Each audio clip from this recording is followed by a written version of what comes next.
Alright, welcome to the Strange North channel. In this video, I'm going to take you through the old Canadian Forces Station Dana, otherwise known as Sagehill. And this is an old abandoned Cold War era military radar station in Saskatchewan. Honestly, this was the most fun I've ever had making a video. I'm very grateful that I got access to the site, and I was looking forward to putting together the video footage. If you haven't already, then please consider subscribing to my channel. I typically upload something new at least once a week. I'm going to start by giving you a brief history of this radar base, and this will give you a bit of a glimpse into Canada's old Cold War defense system. As a reminder, the Cold War was essentially a period of global geopolitical tension between the US and the Soviet Union, and of course many other countries were involved in this, including Canada.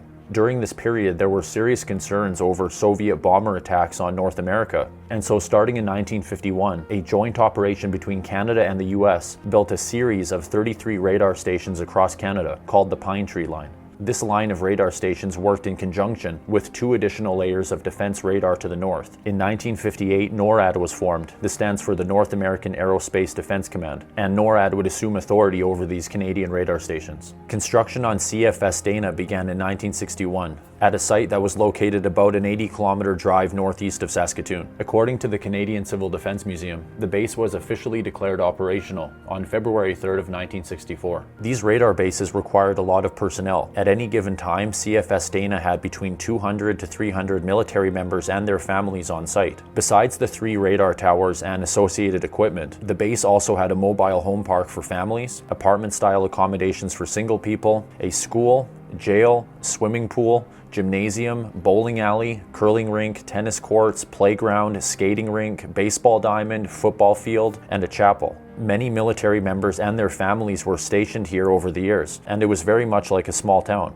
There's a really cool Facebook group dedicated to sharing memories of this base from military members and their families who spent time here. If this subject interests you, then I definitely recommend checking out that Facebook group. CFS Dana was operational for over 2 decades, and it played an important part in keeping Canadian citizens safe during the Cold War. But there were major advancements in radar technology over the decades, and Canada's Pinetree line of radar stations eventually became obsolete. All of the stations in the Pinetree line were fully decommissioned by 1991, with the Arctic and US radar stations providing adequate coverage over North America. CFS Dana officially disbanded in 1987, leaving the old base vacant and abandoned. The Sagehill Development Corporation bought the site in 1987, and the base was actually used as a writing school called the Sagehill Writing Experience from 1989 to 1994. For a short period, the mobile homes on the site were rented out to civilians, but they were taken off the property many years ago. And then in 1993, a farmer named Joe Saxinger purchased the land at auction, and the new owner would turn the surrounding land into a bison ranch. Mr. Saxinger would eventually pass away, and this land was purchased by another person who has continued to operate the site as a bison ranch. Most of the old radar base buildings sit fenced off and abandoned in the middle of the property. 2 of the radar towers have been demolished, and the dome on the main tower has been removed. So I first noticed this base by chance. I was driving north on Highway 2 to St. Louis, Saskatchewan, and as I was looking out the window to my left, in the distance I noticed the main radar tower on a hill. It definitely looked like a military facility and possibly abandoned, and I just became obsessed with trying to learn about this place and possibly explore it. Eventually I was able to get permission from the new owner to explore the site for a little bit,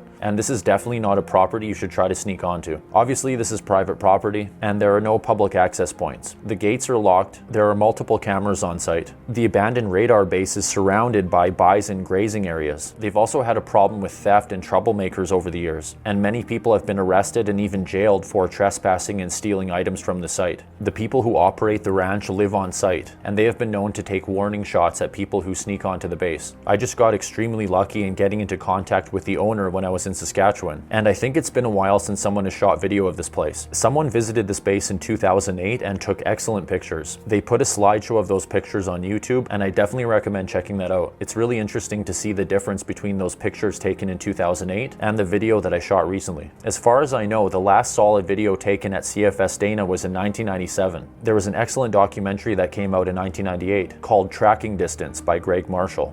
This documentary features CFS Dana and former personnel who work there. This documentary is on YouTube, and I definitely recommend checking it out if you're interested in the subject. And it was just so much fun going through these old buildings that have been sitting empty for decades. Most of the original buildings remain standing. It looks like the old school building was repurposed and it's currently being used by the ranch. And then right beside the school was the old curling rink and social center. And it looks like portions of that complex have been renovated into ranch staff accommodations and some sort of storage facility. The first building I went through is the chapel. This was officially called the Combined Chapels, and it had separate Catholic and Protestant areas. One of the first things I saw when I walked inside was the dead and largely disintegrated raccoon, and I quickly noticed that the chapel had remarkably little vandalism, graffiti, and reckless damage. Obviously, over time, these buildings have been heavily damaged by the elements, but there was almost no graffiti, especially compared to the abandoned sites I've explored in the city.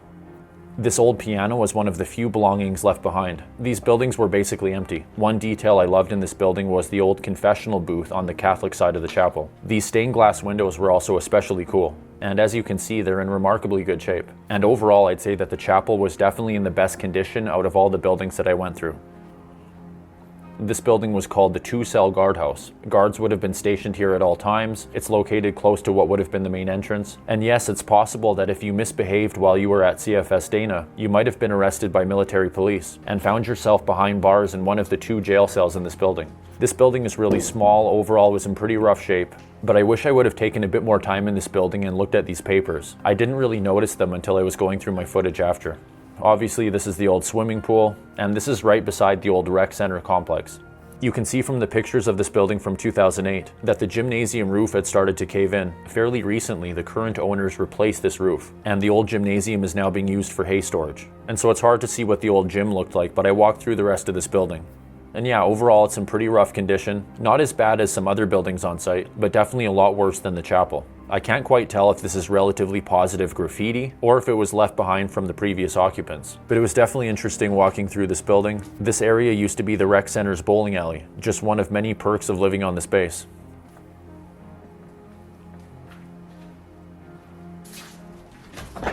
And this structure here was the headquarters and medical inspection room building. It was pretty basic, just a collection of offices and virtually nothing left behind. And this building has been exposed to the elements for like 3 decades now. But again, you'll notice there's virtually no graffiti.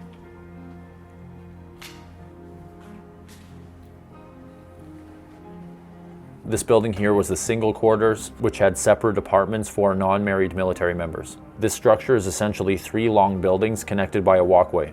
This one was really fun to go through. I was talking to one of the ranchers that lives on site, and he was saying that he doesn't really go into these buildings anymore, but he told me that years ago he was walking through this one, and he found an angry badger living in one of the rooms. And so I was a little bit concerned about this, but fortunately I did not see any badgers in this building. Overall, this building was in pretty good condition, but some areas had significant damage. You can see that there's some variation with the rooms. They're painted in different colors. I love the old vintage carpet in this room. Most of the rooms did not have carpet like this. Most of them had built-in cupboards and closets, and these buildings are mostly empty. But one of the coolest things I came across was a miniature model of the base itself that I found in one of the apartments. And it was just really cool to find this in one of the rooms.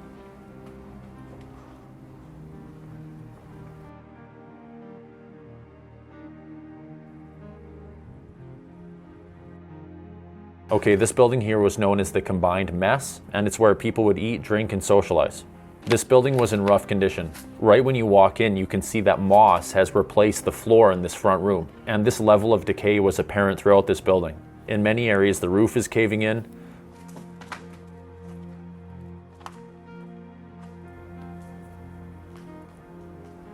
But this was one of my favorite buildings to explore. It had a lot of variation in the different sections. It looks like this yellow area used to be the kitchen.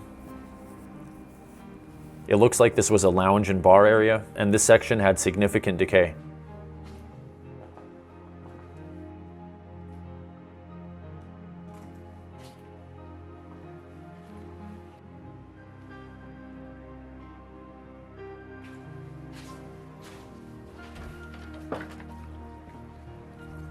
This was an old storage building for supplies and vehicles. I was only given access to this section. The rest of the building is being used by the ranch. Okay, this building here was the central heating plant. This was really cool to explore, definitely one of the most deteriorated buildings on site. Some sections of the roof are completely gone, and the floor has almost completely been replaced by vegetation growing through. And honestly, this section of the building in particular was incredible. And I'm sure you'd agree, there's just something cinematic about this area. It looks like something out of a post-apocalyptic movie set. It has a whole bunch of different colors, the roof is caving in, plants are growing through the floor, and this building in particular looks like it would be an excellent place to shoot a dystopian or post-apocalyptic movie or TV show or something like that. And then finally, to finish off the tour, we drove up the hill to the main radar tower building. Right beside the main tower is a large support building that, while the base was in operation, housed a rudimentary computer in a climate-controlled section of the building. And there was quite a bit of technology that went into making this radar base operational.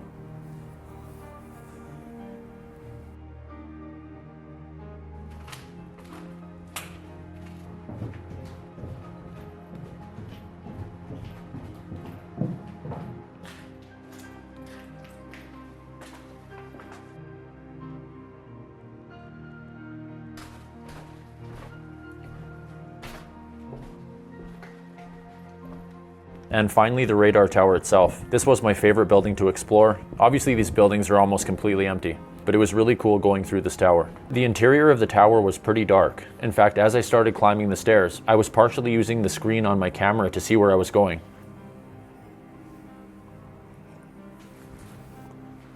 And then finally, I made it to the ladder that took me to the roof.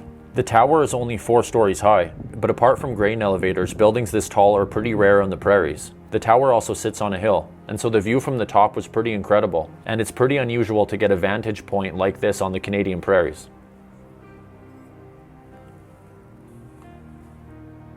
And that's pretty much going to wrap up this video. I'm so grateful that I got access to this property. It was really interesting exploring this old base, and honestly it was the most fun I've ever had making a video. I hope you found this one interesting and informative, and if you got some value out of this one, you might enjoy some of my other videos where I explore abandoned buildings. I'm also generally interested in Canada's Cold War history, and over the summer I did a video on the old Cold War bunkers of Edmonton, Alberta, and you might find that one interesting as well. I mentioned earlier that CFS Dana was one of 3 Pinetree radar stations in Saskatchewan, and another one of those bases was CFS Alsask, which is located in the southwest portion of the province, right beside the Alberta border. The town of Alsask has preserved many of the old buildings that belong to the base. Additionally, the Canadian Civil Defence Museum purchased the Alsask radar towers, and they offer tours of the site. There are no more tours this year, but the next scheduled tour of the towers is on May 18th of 2025. I plan on visiting this place myself next year, and I'm looking forward to that. Like I said, I'm really interested in Canada's Cold War history in general, and I plan on doing more videos along those lines. If you want to support the channel, you can buy me a coffee, and there is a link to that in the video description. And if you haven't already, then please consider subscribing to my channel. I typically upload something new at least once a week.